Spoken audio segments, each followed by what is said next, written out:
کیا ہم باقاعدگی سے ظہر کے ساتھ، عصر اور مغرب کے ساتھ عشاء کی نماز شامل کر سکتے ہیں؟ بغیر وجہ کے اگر آپ کرتے ہیں تو بالکل غلط ہے، خلاف سنت ہے. کوئی نہ کوئی ریزن تو ہونی چاہیے نا. آپ نے وہ ٹائم کیوں بچانا ہے؟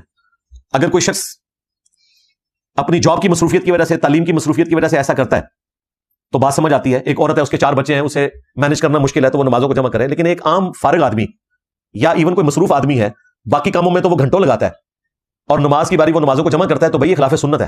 وہ اللہ تعالیٰ کو سیریس نہیں لے رہا. یہ جواز کی حد تک نمازوں کو جمع کرنا.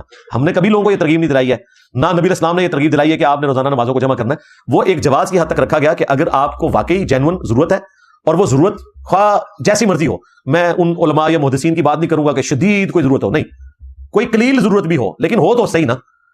آپ نے کسی شادی کے فنکشن میں جانا ہے، آپ کو خطرہ ہے کہ میں زور کے وقت جاؤں گا، مغرب کے وقت جان چھوٹے گی، تو ٹھیک ہے، زور سے جمع کر لیں.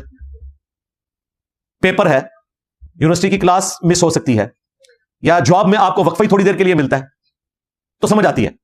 لیکن خام خواہ نمازوں کو جمع کرنا، ہوٹلوں میں بیٹھ کے گپے لگاتے رہنا اور نماز کو جمع کرنا، یہ تو آپ اپنے آپ کو دھوکہ دے رہے ہیں. اس کی کوئی گنجائش نہیں اسلام میں.